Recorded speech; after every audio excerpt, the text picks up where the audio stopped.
Notion है जिसमें कहा जाता है कि एग्जिस्टेंशियलिज्म इज़ ह्यूमनिज्म। तो इसके ऊपर थोड़ी सी बात करेंगे। और बहुत से लोगों को इसका पता भी नहीं है, लेकिन या तो वो एग्जिस्टेंशियलिज्म को किसी न किसी तरीके डायरेक्टली या इनडायरेक्टली उसको फॉलो कर रहे हैं, या उसको फॉलो करना चाहते हैं लेकिन उन्हें इस तरह के मौके नहीं मिल पाते।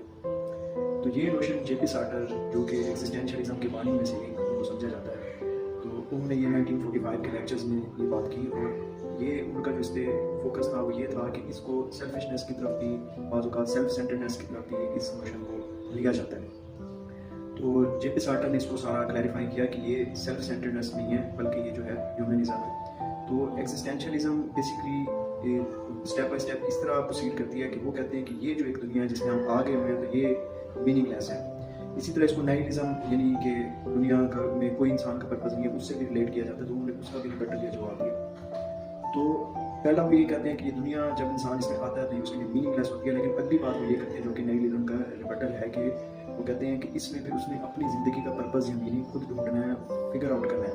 यानी हर इंसान जितने, जैसे हमारे बायोमेट्रिक हैं, तो इसी तरह ही और जो डिफरेंट आइडेंटिटीज़ हैं, तो इसी तरह हर इंसान की अपनी यूनिक, जितने दुनिया में इंसान बसते हैं तो उनकी अपनी यूनिक एक, और इसी तरह उनका एक आइडेंटिटी है, और उसी तरह इनका एक लाइफ गोल है जो कि लाइफ टास्क कहलाता है, और वो उसको एज ए मीनिंग लेगा और उसको अचीव करेगा। दूसरा इसमें वो ये कहते हैं कि हर इंसान के पास फ्रीडम ऑफ चॉइस है। इसको फिर वो रिलेट करते हैं, उनका एक नावल है नौजिया के नाम से, और उसमें वो इसको रिलेट करते हैं बैड फेथ के साथ। बैड फेथ मीन कि एक चीज़ आप सोसाइटी के प्रेशर में उसको बुरा तो महसूस कर रहे हैं, लेकिन आप उसको अपना ज़िंदगी का मकसद आइडेंटिफाई नहीं करते, और आप अपना बेहतर मकसद नहीं चूज़ करते, तो उसके ज़िम्मेदार आप खुद हैं।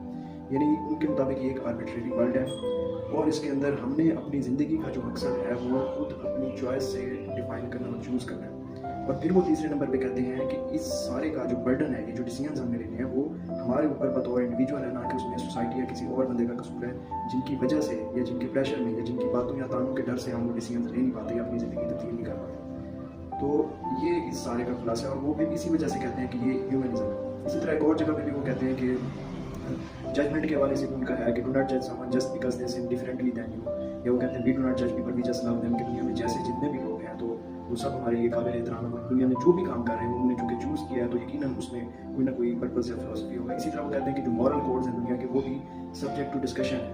वो कोई भी उसमें ऑब्जेक्टिव इस तरह से नहीं है कि ऑब्जेक्टिवली जो कह दे तो वही ठीक होगा, बल्कि वो person to person according to his situation and circumstances and his existence those varies.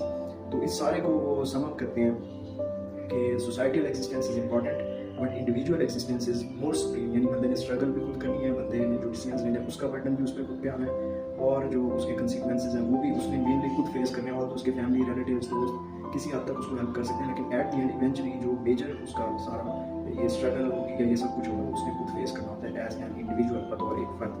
और इसी तरह बर्ट्रैंड रसल जो है हिस्ट्री ऑफ वेस्टर्न फिलोसफी में हैगल का जो नज़रिया था आइडियलिज्म, यानी आइडियल डायलेक्टिसिज्म का, तो एब्सोल्यूट आइडियल का जो आइडिया था उसको उन्होंने इसी से ही रिबट किया है कि उन्होंने कहा कि state is made up of the individual but not the individuals are made up of the state.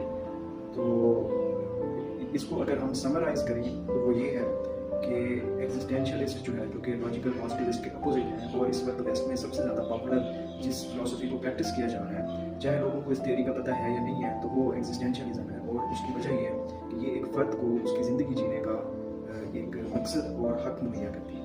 Thanks for watching. इंशाल्लाह ताला किसी और